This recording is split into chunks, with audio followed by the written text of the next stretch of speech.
Hi there, welcome. I've been asked a few times as well, like what I actually do, the insanity that I've been through, which is creating all of their own reborn relic weapons. Unfortunately, for the first 3 stages, I can't really offer much advice, which is the, we just go here. It is the Zodiac weapon, which is the eye level 80, Zenith, Atma. I can't really offer any advice on those because it's just a case of just farming. Apart from maybe the Atma one, where it's just a case of go around and just make sure you're doing enough fates to farm up enough of the stuff that you need. Now, when it comes to the book stage, one thing I do recommend is trying to focus on each zone as you go.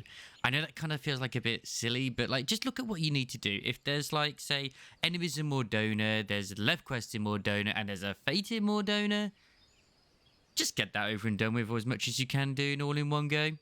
I always leave the dungeons till last personally, or what I do is if there's a particular fate, like the Big Bagoli Theory, or one of the other ones, which is a bit of a ass to kind of spawn, then I will go and do the dungeon, which doesn't take more than like 5-6 minutes, maybe less, depending on what dungeon it is, and just get that done. Hopefully the fate will have spawned by then. Certain fates, like the surprise one that is in, what is the location again?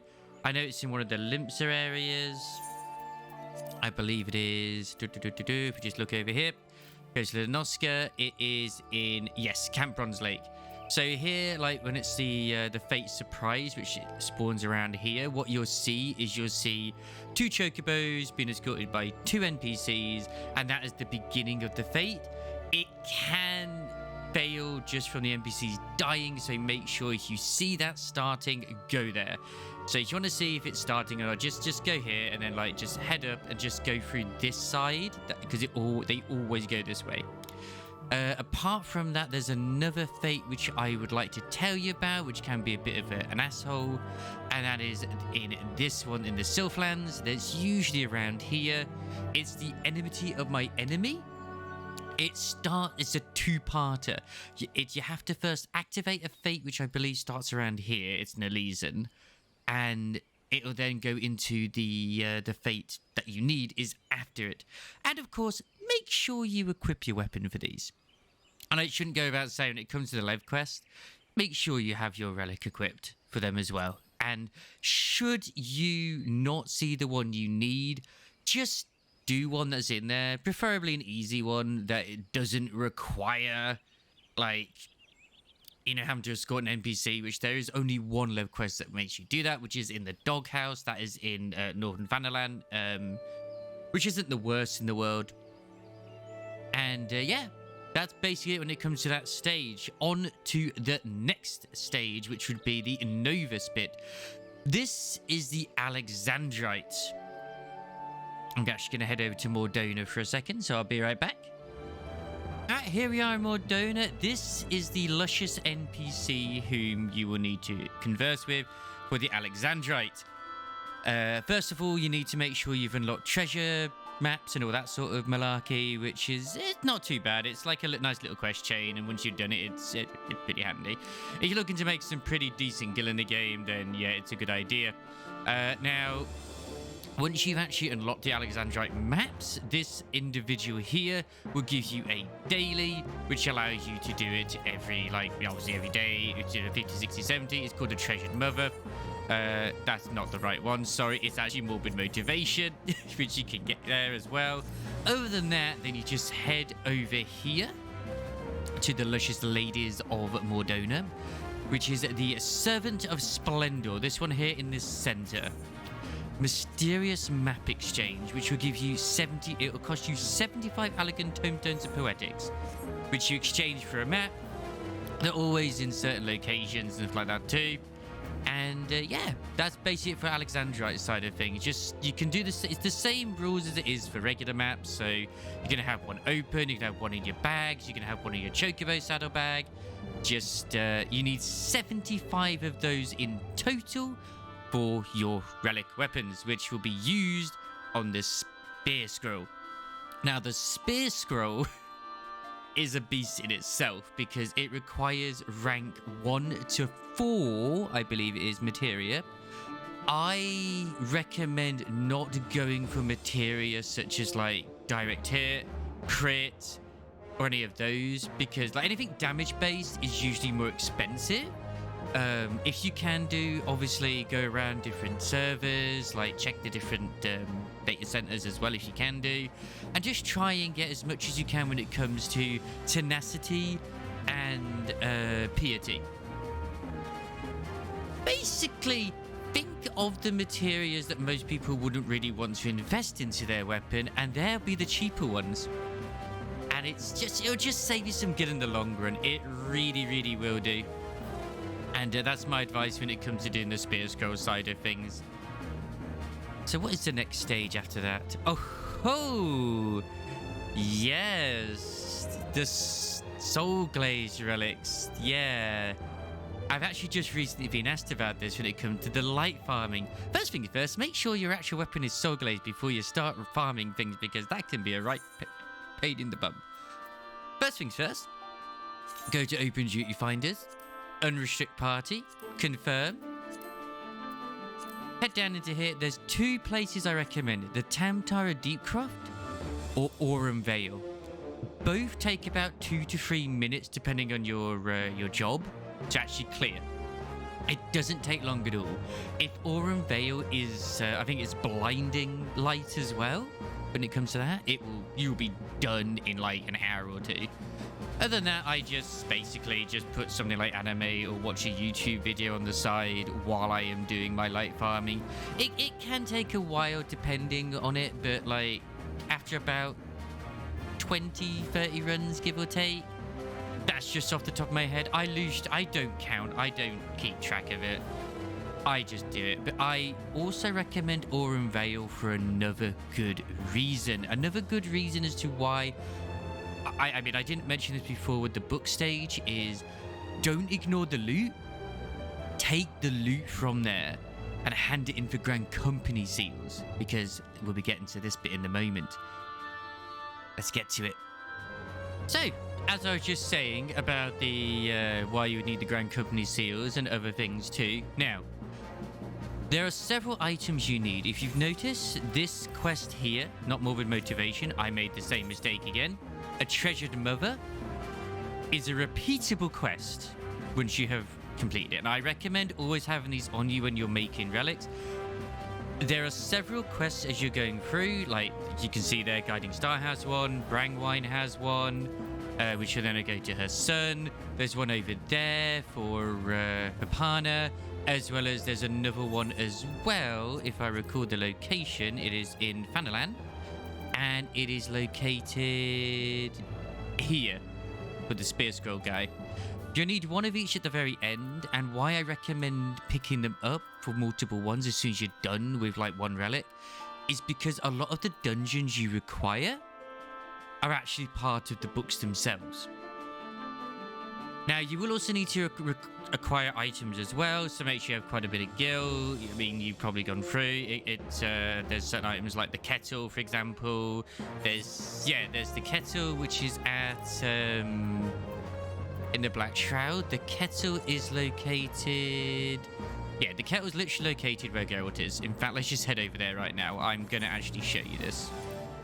Right, so if you head to this location in Fulgard's Fort, which is in the North Shroud, you enter this place here and speak to Tool Supplier and Mender. Purchase items. Right here is the Brass Kettle, which is 100,000 gil. If you want to just get all the relics done at the same time, or at least like just, not have to keep coming back to these NPCs, just buy 9 of them, right here, right now. It's not really an issue. But you don't just need the Brass Kettle, you also need other things as well, which I'm just trying to sort of like remember the locations of where you need to go for each and every single one of these. Okay, here we are in Count Bronze Lake. This is where you need to get items as well. Just head over to the pier, just so you can go straight from the teleportation over to this junkmonger. Just go to them, purchase items once more, and then you just get however many Bronze Lake crystals you wish to acquire. And then we just got 2 more locations for us to go to. One is Corfus Central Highlands, and the other one is in Southern Fanaland, I believe. We'll head to Southern Fanaland now, in fact, because it's not too difficult to go there. Head to Forgotten Springs. This is your location. This one, I'll admit, took me a little bit to actually discover and locate easily, because I'm a dum-dum and I'm blind. And there's several NPCs here. Now, I believe it is this Merchant and Mender NPC over here, which has the items you're looking for, which is the Allegan Resin.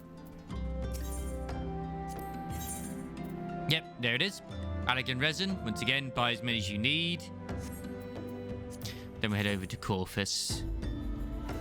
And this one is a little bit of a journey, but in all honesty, when you're doing the books, you'll be coming to this location anyway. So just, yeah. Because this is where a lot of the fates you need to do. You need to head over to the White Brim Forts.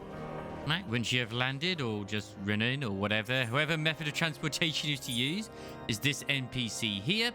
And you want to get the Fluorite Sand. Gather however many you want just here. So yeah, that is basically what you need. And then the last bit of what you need, which is why I recommended the Grand Company seals, because this is required for what you're doing for this stage. There are other things you need as well, like the Sacred Spring Waters. You need 4 of those, which cost 800 Allegan Tonestones in total. So you need 4 of those, so it's 200 products each. Keep that in mind. You can get that from Ordona under the weapon upgrades, whatever it is, again.